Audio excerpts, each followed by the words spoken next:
ತಿಂಗಳಾಗ್ತಾ ಇದ್ದಂಗೆ ಎಲ್ಲದಕ್ಕೂ ಕೂಡ ಹಾಲು, ration, current bill, water bill, ಮನೆ ಬಾಡಿಗೆ, ಇತ್ಯಾದಿ ಇತ್ಯಾದಿ, phone loan, bike loan, car loan, ಮನೆ ಲೋನು, ಈ ಥರ ಎಲ್ಲ ಕೊಟ್ಟು ತಿಂಗಳಾಗ್ತಿದ್ದಂಗೆ ಮತ್ತೊಬ್ಬರ ಹತ್ರ ಕೈ ಚಾಚುವಂಥ ಪರಿಸ್ಥಿತಿ.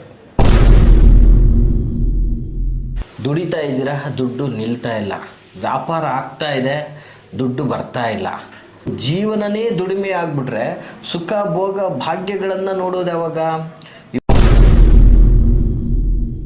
ಅಥವಾ ಒಂದೇನೋ ಚಿನ್ನ ಬೆಳ್ಳಿ ಖರೀದಿ ಮಾಡಬೇಕು ಅಂದರೆ ಇವತ್ತಿನ ರೇಟಲ್ಲಂತೂ ಅದು ಕಷ್ಟನೇ ಬಿಡಿ, ಅದು ಕನಸಾಗ್ಬಿಟ್ಟಿದೆ ಜನಗಳಿಗೆ ಇವತ್ತೊಂದು ದಿನ. ಕೆಲವೊಂದು ಬಾರಿ ಇಟ್ಟಂಥ ಹಣ ಯಾವುದೋ ಅನಿವಾರ್ಯ ಕಾರಣಗಳಿಂದ ಖರ್ಚಾಗ್ಬಿಟ್ಟಿರುತ್ತೆ. ಇನ್ನೂ ನಮ್ಮ ಮೈಂಡಲ್ಲಿ ನಾವು ಇಟ್ಟಿದ್ದೀವಿ ಅನ್ನುವಂತಹ ಆಲೋಚನೆಯಲ್ಲೇ, ಅಂದರೆ ಆ ಒಂದು ಹ್ಯಾಲುಸಿನೇಷನಲ್ಲೇ ಬದುಕ್ತಾರೆ.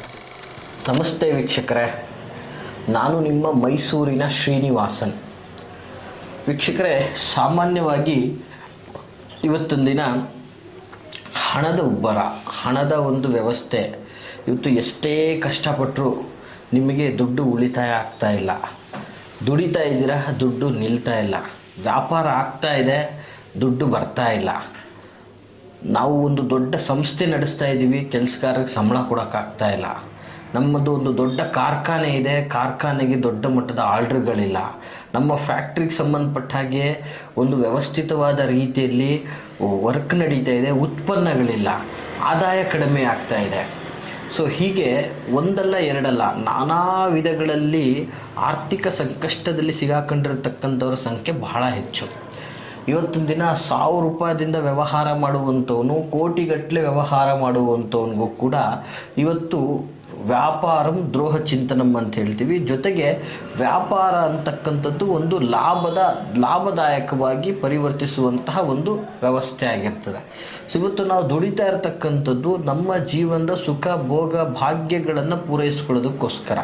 ಇವತ್ತು ಜೀವನನೇ ದುಡಿಮೆ ಆಗಿಬಿಟ್ರೆ ಸುಖ ಭೋಗ ಭಾಗ್ಯಗಳನ್ನು ನೋಡೋದು ಯಾವಾಗ? ಇವತ್ತು ದುಡ್ಡು ಮನುಷ್ಯನ ಅವಶ್ಯಕತೆಗಳನ್ನು ಪೂರೈಸುವಂತಹ ಒಂದು ವಸ್ತು. ಇಂತಹ ವಸ್ತುವನ್ನು ನಾವು ಅತಿ ಹೆಚ್ಚವಾಗಿ ನಮ್ಮ ಬಳಿ ಸಾಧನವಾಗಿ ಇಟ್ಕೊಂಡ್ರೆ ತಾನೇ ನಮ್ಮ ಒಂದು ವ್ಯವಸ್ಥಿತವಾದ ಅವಶ್ಯಗಳನ್ನು ಪೂರೈಸ್ಕೊಳ್ಳಲಿಕ್ಕೆ ಸಾಧ್ಯವಾಗುವಂಥದ್ದು. ಈ ಥರ ವ್ಯವಸ್ಥೆಯಲ್ಲಿ ಏನಾಗ್ತಾಯಿದೆ, ಇವತ್ತೊಂದು ದಿನ ತುಂಬ ಎಫರ್ಟ್ ಆಗ್ತಾ ಇದ್ದಾರೆ, ತುಂಬ ಕಷ್ಟಪಡ್ತಾ ಇದ್ದಾರೆ, ಬಟ್ ಬರ್ತಾ ಇದೆ, ಬಂದಂತಹ ದುಡ್ಡು ನಿಲ್ತಾ ಇಲ್ಲ, ವ್ಯವಹಾರಗಳು ನಡೀತಾ ಇಲ್ಲ.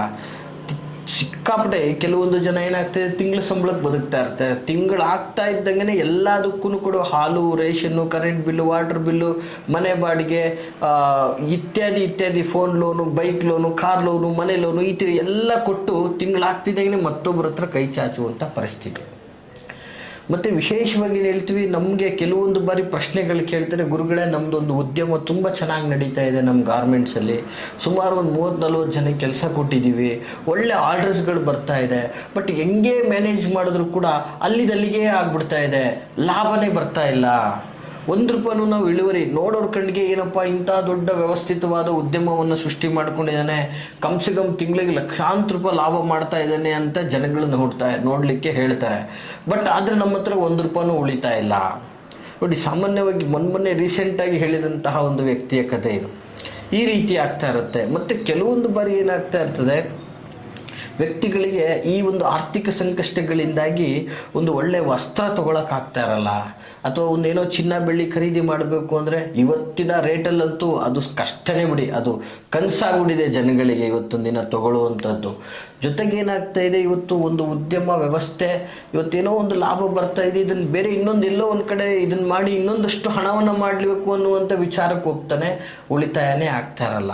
ಇವತ್ತು ವ್ಯಾಪಾರ ಆಗಿದೆ ಗುರುಗಳೇ, ಒಳ್ಳೆ ವ್ಯಾಪಾರ, ಜನ ನೋಡಿದ್ರೆ ಸಿಕ್ಕಾಪಟ್ಟೆ ಜನ ಬಂದಿದ್ದಾರೆ, ಬಟ್ ಗಲ್ಲದಲ್ಲಿ ನೋಡಿದ್ರೆ 1 ರೂಪಾಯಿ ಉಳಿತಾಯ ಇಲ್ಲ, ಎಲ್ಲಿ ಹೋಗ್ತಾ ಇದೆ ದುಡ್ಡು ಅನ್ನೋದು ಗೊತ್ತಾಗ್ತಾ ಇಲ್ಲ.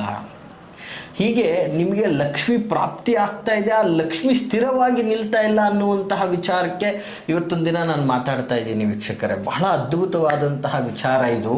ಈ ಒಂದು ವಿಡಿಯೋನ ಸಂಪೂರ್ಣವಾಗಿ ಸ್ಕಿಪ್ ಮಾಡದೆ ನೋಡಿ, ಇದು ನಿಮಗೆ ಅನಿವಾರ್ಯವಾಗಿರ್ತಕ್ಕಂಥದ್ದು ವೀಕ್ಷಕರೇ. ಆಮೇಲೆ ಏನಾಗ್ತಾಯಿದೆ, ಇವತ್ತು ಕೂಲಿ ಕಾರ್ಮಿಕರುಗಳಿಂದ ಹಿಡಿದು ಒಂದು ಉದ್ಯಮದಲ್ಲಿ, ಒಂದು ವ್ಯವಹಾರದಲ್ಲಿ, ಅಥವಾ ಇವತ್ತು ಯಾವುದೇ ಒಂದು ಸರ್ಕಾರಿಯೇತರ ನೌಕರಿ, ಎಲ್ಲ ಒಂದು ವ್ಯವಸ್ಥಿತವಾದ ಉದ್ಯಮದಲ್ಲಿರ್ತಕ್ಕಂಥವ್ರಿಗೆ ಈ ಮಾಹಿತಿ ಬಹಳ ಮುಖ್ಯವಾಗಿರ್ತಕ್ಕಂಥದ್ದು. ಸಾಮಾನ್ಯವಾಗಿ ಏನಾಗ್ತದೆ, ಇವತ್ತು ಹಣವನ್ನು ಇವತ್ತು ಯಾವುದೋ ಒಂದು ಕಾರ್ಯಕ್ಕೋಸ್ಕರ ಇಟ್ಟಿರ್ತಾರೆ, ಆ ಒಂದು ಕಾರ್ಯ ಮಾಡಬೇಕು ಅನ್ನೋಷ್ಟರಲ್ಲಿ ತೆಗೆದು ನೋಡಿದ್ರೆ ಆ ಹಣ ಅಲ್ಲಿ ಇರೋದೇ ಇಲ್ಲ. ಕೆಲವೊಂದು ಬಾರಿ ಇಟ್ಟಂಥ ಹಣ ಯಾವುದೋ ಅನಿವಾರ್ಯ ಕಾರಣಗಳಿಂದ ಖರ್ಚಾಗ್ಬಿಟ್ಟಿರುತ್ತೆ, ಇನ್ನೂ ನಮ್ಮ ಮೈಂಡಲ್ಲಿ ನಾವು ಇಟ್ಟಿದ್ದೀವಿ ಅನ್ನುವಂತಹ ಆಲೋಚನೆಯಲ್ಲೇ, ಅಂದರೆ ಆ ಒಂದು ಹ್ಯಾಲುಸಿನೇಷನಲ್ಲೇ ಬದುಕ್ತಾ ಇರ್ತೀವಿ. ಕೆಲವೊಂದು ಬಾರಿ ನೋಡಿ, ಈ ಹಣದ ವ್ಯವಸ್ಥೆ ಅಂತ ಬಂದಾಗ, ಈ ಆರ್ಥಿಕ ವಿಚಾರದಲ್ಲಿ ಇವತ್ತು ನೀವು ತುಂಬ ಎಫರ್ಟ್ ಆಗ್ತಾ ಇರ್ತಾರೆ, ಎಷ್ಟು ಕಷ್ಟಪಡ್ತಾ ಇರ್ತೀರ ಅಂದರೆ ನಿಮ್ಮ ಶ್ರಮವನ್ನು ಅದು ಹೇಳಲಿಕ್ಕೆ ಅಸಾಧ್ಯವಾದದ್ದು. ಆದರೆ ನೀವು ಏನೇ ಮಾಡಿದ್ರೂ ಕೂಡ ಗ್ರೋತ್ ಆಗ್ತಾನೆ ಇರ್ತಾ ಇರಲ್ಲ, ಅಲ್ಲಿದ್ದಲ್ಲಿಗೆ ಬೆಳಗ್ಗೆ ಸಿಕ್ಕಿದ್ರೆ ಸಾವಿರ ಇದೆ ಅಂದರೆ ಸಂಧೆ ಅನ್ನೋಷ್ಟರಲ್ಲಿ ₹1 ಉಳಿಯುವಂತಹ ವ್ಯವಸ್ಥೆ ಇರೋದಿಲ್ಲ.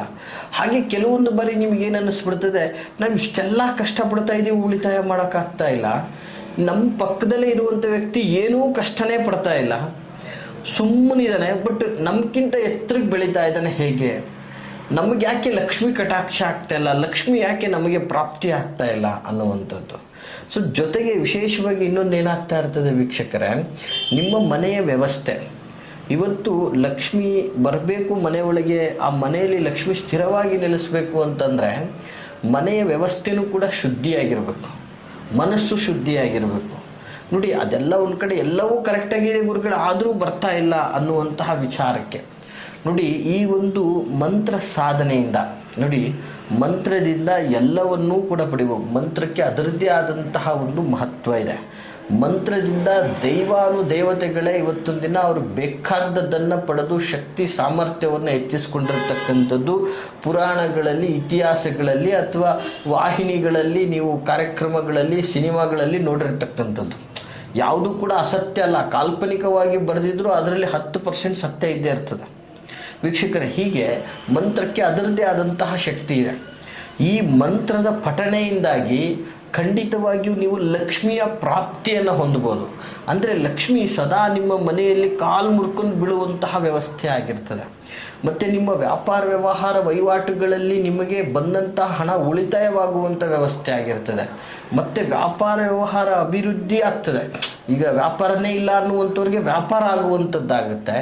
ಜೊತೆಗೆ ವಿಶೇಷವಾಗಿ ನಾನಾ ಮೂಲಗಳಿಂದ ಇವತ್ತು ಒಬ್ಬ ವ್ಯಕ್ತಿ ಒಂದೇ ಕಾರ್ಯ ಮಾಡಲ್ಲ, ಒಂದು ವ್ಯಾಪಾರ ವ್ಯವಹಾರ, ಅದು ಸೈಡ್ ಬಿಸ್ನೆಸ್ ಅಂಥೇಳಿ ಯಾವುದ್ಯಾವುದೋ ಕಾಂಟ್ರಾಕ್ಟ್ ಬೇಸು, ಇನ್ನೊಂದು ಮತ್ತೊಂದು ಒಂದು ದೊಡ್ಡ ಮಟ್ಟದ ಒಂದು ಕಾಂಟ್ರಾಕ್ಟ್ಗಳು ತೆಗೆದುಕೊಳ್ಳುವಂಥದ್ದು, ಕನ್ಸ್ಟ್ರಕ್ಷನ್ ಫೀಲ್ಡ್ ಮಾಡುವಂಥದ್ದು, ನಾನಾ ವಿಧದ ಒಂದು ಕಾರ್ಯಗಳಲ್ಲಿ ನಿರತನಾಗಿರ್ತಾನೆ. ಎಲ್ಲ ವಿಧದಲ್ಲೂ ನಿಮಗೆ ಆರ್ಥಿಕವಾದಂಥ ರೀತಿಯಲ್ಲಿ ಹರಿವು ಬರಬೇಕು, ಲಾಭದಾಯಕವಾದಂತಹ ಒಂದು ಕಾರ್ಯಗಳಾಗಬೇಕು. ಏನಾಗ್ತದೆ, ಒಂದು ಒಳ್ಳೆ ವ್ಯವಸ್ಥಿತವಾದ ಲಾಭದಾಯಕ ಕಾರ್ಯಪ್ಪ, ಇನ್ನೇನು ಈ ಕಾರ್ಯ ಬಂದರೆ ನಮ್ಗೆ ಒಳ್ಳೆಯದಾಗುತ್ತೆ ಅನ್ನೋಷ್ಟರಲ್ಲಿ ಕೈ ಬಿಟ್ಟು ಹೋಗ್ಬಿಡ್ತದೆ. ಆಸೆಯನ್ನು ತೋರಿಸಿ ಮೋಸ ಆಗ್ತಾ ಇರ್ತಕ್ಕಂಥದ್ದು. ಮತ್ತು ಕೆಲವೊಂದು ರಿಯಲ್ ಎಸ್ಟೇಟ್ ಉದ್ಯಮಿಗಳಿಗೆ ಇವತ್ತು ಒಂದು ವ್ಯಾಪಾರ ಮಾಡ್ತಾ ಇರ್ತಾರೆ, ಈ ವ್ಯಾಪಾರ ಆಗಿಬಿಟ್ರೆ ನಮ್ಗೆ 1% ಕಮಿಷನ್ ಬಂದ್ಬಿಡುತ್ತಪ್ಪ, ಲಕ್ಷಾಂತರ ರೂಪಾಯಿ ಲಾಭ ಆಗಿಬಿಡುತ್ತೆ ಅನ್ನುವಂಥ ಆಸೆ ಪಟ್ಟಿರ್ತಾರೆ. ಇನ್ನೇನು ಆಗಬೇಕು ಆಗೋದಿಲ್ಲ. ಹೀಗೆ ಲಕ್ಷ್ಮಿಯ ವ್ಯವಸ್ಥೆ ಅಂದರೆ ಧನದ ಒಂದು ವ್ಯವಸ್ಥೆ, ದುಡ್ಡಿನ ಒಂದು ವ್ಯವಸ್ಥೆ ಏನಾಗ್ತಾ ಇದೆ, ಒಂದು ಬರುವಂತಹ ವ್ಯವಸ್ಥೆಯಲ್ಲಿ ದಾರಿ ತಪ್ಪೋಗ್ತಾ ಇದೆ. ನಿಮಗೆ ಕೈಗೆ ಬರುವಂಥದ್ದು ಬಾಯಿಗೆ ಬರ್ತಾ ಇಲ್ಲ. ಎಲ್ಲ ವಿಧದಲ್ಲೂ ಕೂಡ ಬರೀ ಏನಾಗ್ತಾ ಇದೆ, ಆಸೆ, ನನಗೆ ಹಿಂಗೆ ಬಂದ್ಬಿಡುತ್ತೆ, ನಾನು ಹಿಂಗೆ ಮಾಡಬೇಕು, ಆ ಥರ ಒಂದು ಆಲೋಚನೆ ಇಟ್ಕೊಳ್ಳೋನಷ್ಟಲ್ಲೇ ಆ ಆಲೋಚನೆಗೆ ಕತ್ತರಿ ಬೀಳ್ತಾ ಇದೆ. ಸೊ ಇಂತಹ ಸಮಸ್ಯೆಗಳಿಂದ ಹೊರಬರಬೇಕು. ಲಕ್ಷ್ಮಿ ನಮಗೆ ಸದಾ ಪ್ರಾಪ್ತಿಯಾಗ್ತಾ ಇರಬೇಕು. ಹೋದಲ್ಲಿ ಬಂದಲ್ಲಿ ಲಾಭವಾಗಿ ನಾವು ಹಿಂದಿರುಗಬೇಕು. ನಮಗೆ ಎಲ್ಲ ಮೂಲಗಳಿಂದನೂ ಕೂಡ ನಮಗೆ ಆರ್ಥಿಕವಾದ ಒಂದು ಹರಿವು ನಮಗೆ ಬರಬೇಕು ಅಂತಂದರೆ ಈ ಒಂದು ಮಂತ್ರವನ್ನು ಪಠನೆ ಮಾಡಿ ವೀಕ್ಷಕರೇ. ಇದು ಬಹಳ ಅದ್ಭುತವಾದಂತಹ ಮಂತ್ರ ಆಗಿರ್ತದೆ. ಈ ಮಂತ್ರವನ್ನು ಎಷ್ಟು ಶ್ರದ್ಧಾಭಕ್ತಿಯಿಂದ ನೀವು ಪಠನೆ ಮಾಡ್ತೀರೋ ಅಷ್ಟು ನಿಮಗೆ ಲಕ್ಷ್ಮೀ ಪ್ರಾಪ್ತಿ ಆಗ್ತದೆ ಅಂತ ಹೇಳಕ್ಕೆ ಇಷ್ಟಪಡ್ತೀನಿ. ಯಾವ ರೀತಿಯಾಗಿ ಅಂತಂದರೆ, ಈ ಮಂತ್ರವನ್ನು ಭಕ್ತಿಯಿಂದ ಪ್ರತಿದಿನ ಬರೀ ಜಸ್ಟ್ ಸುಮಾರು ಪ್ರತಿದಿನ ಒಂದು 11 ಬಾರಿ ಪಠನೆ ಮಾಡಿ. 11 ಬಾರಿಯಂತೆ ವಿಶೇಷವಾಗಿ ಒಂದು ಅರ್ಧ ಮಂಡಲ ಅಂದರೆ 28 ದಿನಗಳ ಕಾಲ ಇದನ್ನು ಪಠನೆ ಮಾಡಿ ಸಾಕು ವೀಕ್ಷಕರೇ. ಖಂಡಿತವಾಗಿಯೂ ನೀವು ಲಕ್ಷ್ಮಿಯನ್ನು ಪ್ರಾಪ್ತಿಗೊಳಿಸ್ಕೋಬೋದು. ಲಕ್ಷ್ಮಿ ನಿಮ್ಮ ಕೈ ಸೇರುತ್ತೆ, ನೀವು ಅಭಿವೃದ್ಧಿ ಕಾಣ್ಬೋದು, ಇಂಪ್ರೂವ್ಮೆಂಟ್ ಆಗ್ಬೋದು, ಉನ್ನತ ಸ್ಥಾನಕ್ಕೆ ನೀವು ಹೋಗ್ಬೋದು ಅಂತ ಹೇಳಕ್ಕೆ ಇಷ್ಟಪಡ್ತೀನಿ. ಇವತ್ತು ಹಣ ನಿಮ್ಮ ಒಂದು ವ್ಯವಸ್ಥಿತವಾದ ರೀತಿಯಲ್ಲಿ ಬರ್ತಾ ಇದ್ದರೆ ಮನುಷ್ಯನ ಆಲೋಚನೆ ತುಂಬ ಬ್ರಾಡಾಗಿ ಬೆಳೀತಾ ಹೋಗ್ತದೆ, ನಾನಾ ವಿಧದಲ್ಲಿ ಅನುಕೂಲ ಆಗ್ತಾ ಹೋಗ್ತದೆ ಅಂತ ಹೇಳಲಿಕ್ಕೆ ಇಚ್ಛೆಪಡ್ತೀನಿ. ಯಾವುದಪ್ಪ ಮಂತ್ರ ಅಂತಂದರೆ ಬಹಳ ಅದ್ಭುತವಾದಂತಹ ಮಂತ್ರ ಆಗಿರುತ್ತದೆ ವೀಕ್ಷಕರೇ. ಮಂತ್ರ ಸ್ವರೂಪ ಹೀಗಿರ್ತಕ್ಕಂಥದ್ದು ನೋಟ್ ಮಾಡ್ಕೊಳ್ಳಿ.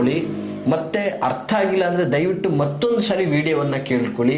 ಇದು ಹೇಗೆ ಅಂಥೇಳಿ ಇದಕ್ಕೆ ಸಂಬಂಧಪಟ್ಟಂಥ ಪ್ರಶ್ನೆಗಳನ್ನು ಕೇಳಲಿಕ್ಕೆ ದಯಮಾಡಿ ಕರೆ ಮಾಡಬೇಡಿ ಅಂತ ಹೇಳ್ತಾ ವೀಕ್ಷಕರೇ, ಮಂತ್ರ ಸ್ವರೂಪ ಹೀಗಿರ್ತಕ್ಕಂಥದ್ದು: ಓಂ ಹ್ರೀಂ ಶ್ರೀಂ ಕಲಿಕುಂಡ ದಂಡ ಸ್ವಾಮಿನ್ ಆಗಚ್ಚ, ಆತ್ಮಮಂತ್ರಾನ್ ಆಕರ್ಷಾಯ ಆಕರ್ಷಾಯ, ಆತ್ಮಮಂತ್ರಾನ್ ರಕ್ಷ ರಕ್ಷ, ಪರಂ ಮಂತ್ರಾನ್ ಚಿಂದಿ ಚಿಂದಿ, ಸಹಿಂತ ಕುರು ಕುರು ಸ್ವಾಹ. ವೀಕ್ಷಕರೇ, ಮತ್ತೊಂದು ಸಲ ನಿಮಗೆ ಮಂತ್ರ ಸ್ವರೂಪವನ್ನು ಹೇಳ್ಕೊಡ್ತಾ ಇದ್ದೀನಿ.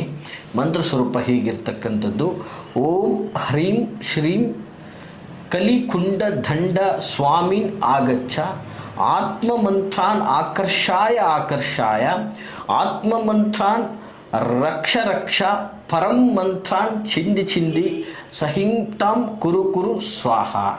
ಈ ಮಂತ್ರವನ್ನು ಶ್ರದ್ಧಾಪೂರ್ವಕವಾಗಿ ಎಷ್ಟು ನಿಷ್ಠೆ ಶ್ರದ್ಧಾ ಭಕ್ತಿಯಿಂದ ಪ್ರಾರ್ಥನೆ ಮಾಡ್ತಿರೋ ಅಷ್ಟೇ ಲಕ್ಷ್ಮಿ ನಿಮಗೆ ಒಳಿತಾಳೆ, ಅಷ್ಟೇ ದುಡ್ಡು ನಿಮಗೆ ನಾನಾ ಮೂಲಗಳಿಂದ ಹರಿದು ಬರ್ತದೆ, ವಿಶೇಷ ಅವಕಾಶಗಳು ನಿಮ್ಮದಾಗ್ತದೆ ಅಂತ ಹೇಳ್ತಾ, ಯಾರೆಲ್ಲ ಈ ಆರ್ಥಿಕ ಸಂಕಷ್ಟದಲ್ಲಿ ಬಳಲ್ತಾ ಇದ್ದೀರೋ ಅವ್ರಿಗೆ ಈ ವಿಡಿಯೋನ ತಪ್ಪದೆ ಶೇರ್ ಮಾಡಿ. ಜೊತೆಗೆ ಈ ಮಾಹಿತಿ ತಮಗೆಲ್ಲ ಇಷ್ಟವಾಗಿದ್ದರೆ ಲೈಕ್ ಮಾಡಿ. ಹಾಗೆ ನಿಮಗೆ ನಾನಾ ವಿಧದ ಸಂಕಷ್ಟಗಳಲ್ಲಿ ನೀವು ಬಳಲ್ತಾ ಇದ್ದರೆ ವಿಡಿಯೋದಲ್ಲಿ ಕಾಣುವಂತಹ ಸಂಖ್ಯೆಗೆ ಕರೆ ಮಾಡಿ ನೇರವಾಗಿ ಮುಕ್ತವಾಗಿ ನಮ್ಮೊಟ್ಟಿಗೆ ಸಮಾಲೋಚನೆಯನ್ನು ಮಾಡ್ಬೋದು ಅಂತ ಹೇಳ್ತಾ, ಎಲ್ರಿಗೂ ಶುಭವಾಗಲಿ, ಶೀಘ್ರ ಎಲ್ಲರೂ ಹಣವಂತರಾಗಲಿ ಅಂತ ಆಶಿಸ್ತಾ ನಮಸ್ಕಾರ ವೀಕ್ಷಕರೇ.